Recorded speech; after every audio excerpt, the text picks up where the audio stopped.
ಸರದೆಯ ಸಜ್ಜನ ಸ್ನೇಹಿತರೆ, ನಾನು ಸಣ್ಣವನಿದ್ದೆ, ಎಲ್ಲವನ್ನ ಮರೆತು ಬಿಡುತ್ತಿದ್ದೆ. ಜಗತ್ತು ಹೇಳುತ್ತಿತ್ತು, ನೆನಪಿನಲ್ಲಿಡುವುದನ್ನು ಕಲಿ. ಈಗ ನಾನು ದೊಡ್ಡವನಾಗಿದ್ದೇನೆ, ನನಗೀಗ ಎಲ್ಲವೂ ನೆನಪಿರುತ್ತದೆ. ಜಗತ್ತು ಹೇಳುತ್ತಿದೆ, ಮರೆಯುವುದನ್ನು ಕಲಿ. ಬ್ಲೇಡ್ ತುಂಬ ಹರಿತವಾಗಿರುತ್ತದೆ, ಆದರೆ ಅದರಿಂದ ಕಟ್ಟಿಗೆಯನ್ನು ಕಡಿಯಲು ಸಾಧ್ಯವಿಲ್ಲ. ಕೊಡಲಿ ತುಂಬ ಹರಿತವಾಗಿ ಮತ್ತು ಗಟ್ಟಿಯಾಗಿರುತ್ತದೆ, ಆದರೆ ಅದರಿಂದ ಕೂದಲನ್ನು ಕತ್ತರಿಸಲು ಸಾಧ್ಯವಿಲ್ಲ. ಇವುಗಳಲ್ಲಿ ಯಾವುದು ಹೆಚ್ಚು, ಯಾವುದು ಕಡಿಮೆಯೇನೂ ಅಲ್ಲ, ಆದರೆ ಅವುಗಳ ಸ್ಥಾನದಲ್ಲಿ ಅವು ಶ್ರೇಷ್ಠವಾಗಿರುತ್ತದೆ. ಮನುಷ್ಯನ ಜೀವನ ಕೂಡ ಇದೇ ರೀತಿ ಇರುತ್ತದೆ. ಬಡವನಾಗಲಿ ಶ್ರೀಮಂತನಾಗಲಿ, ಅವರವರ ಮನೆಯಲ್ಲಿ ಅವರು ಶ್ರೀಮಂತರಾಗಿರುತ್ತಾರೆ, ಅವರವರ ಸ್ಥಾನದಲ್ಲಿ ಅವರು ಶ್ರೇಷ್ಠರಾಗಿರುತ್ತಾರೆ. ಜೀವನವನ್ನು ಕಂಡಕ್ಟರ್ನಂತೆ ಜೀವಿಸಬೇಕು. ದಿನವೂ ಜೊತೆಗೆ ಪ್ರವಾಸಿಗರು ನಮ್ಮ ಜೊತೆ ಬಂದರೂ ಯಾರೂ ನಮ್ಮವರಲ್ಲ.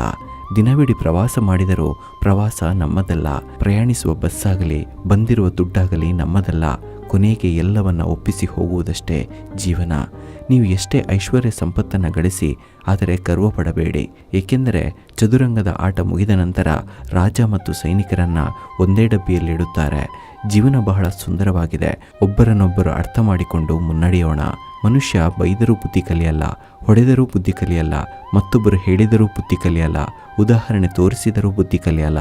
ಯಾವಾಗ ತನ್ನ ಜೀವನದಲ್ಲಿ ತಾನು ಸ್ವಂತವಾದ ನೋವನ್ನು ಅನುಭವಿಸುತ್ತಾನೋ ಆಗ ಮಾತ್ರ ಬುದ್ಧಿ ಕಲಿಯುತ್ತಾನೆ. ಕುದುರೆ ಎಷ್ಟೇ ಚೆನ್ನಾಗಿ ಗಾಡಿ ಎಳೆದರೂ ಚಾಟಿ ಏಟು ತಪ್ಪಿದ್ದಲ್ಲ. ಮರ ಎಷ್ಟೇ ರುಚಿಕರವಾದ ಹಣ್ಣನ್ನು ಕೊಟ್ಟರೂ ಕಲ್ಲೇಟು ತಪ್ಪಿದ್ದಲ್ಲ. ಮನುಷ್ಯ ಎಷ್ಟೇ ಶ್ರೇಷ್ಠ ವ್ಯಕ್ತಿಯಾದರೂ ಜನರ ನಿಂದನೆ ತಪ್ಪಿದ್ದಲ್ಲ. ಯಾರು ಯಾರನ್ನು ಉದ್ಧಾರ ಮಾಡೋಕ್ಕೂ ಆಗಲ್ಲ, ಯಾರು ಯಾರನ್ನು ಹಾಳು ಮಾಡೋಕ್ಕೂ ಆಗಲ್ಲ.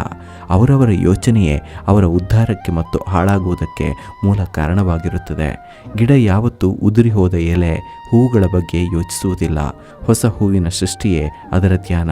ಕಳೆದು ಹೋದುದಕ್ಕೆ ಚಿಂತೆ ಬೇಡ, ಹೊಸದನ್ನು ಸೃಷ್ಟಿಸುವಂತಹ ಉತ್ಸಾಹವಿರಲಿ. ನಡೆದು ಹೋದ ಕಾಲ ಚೆನ್ನಾಗಿರುತ್ತದೆ, ಏಕೆಂದರೆ ಮತ್ತೆ ತಿರುಗಿ ಬಾರದೆಂದು. ಬರುವಂಥ ಭವಿಷ್ಯಕಾಲ ಅಂದವಾಗಿರುತ್ತದೆ, ಏಕೆಂದರೆ ನಮಗೆ ಬೇಕಾಗಿರುವ ರೀತಿಯಲ್ಲಿ ಊಹಿಸಿಕೊಂಡಿರ್ತೀವಿ.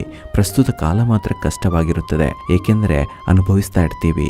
ಸಂಪತ್ತು ಎಷ್ಟೇ ಇದ್ದರೂ ಸರಳತೆ ಮಾತ್ರ ಮನುಷ್ಯನಿಗೆ ಒಳ್ಳೆಯ ಗೌರವವನ್ನು ತಂದುಕೊಡುತ್ತೆ.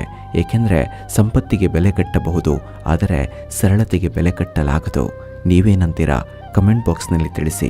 ಈ ವಿಡಿಯೋ ನಿಮಗೆ ಇಷ್ಟವಾಗಿದ್ದರೆ ನಿಮ್ಮ ಪ್ರೀತಿ ಪಾತ್ರರೊಂದಿಗೆ ಹಂಚಿಕೊಳ್ಳಿ. ನಮಸ್ಕಾರ.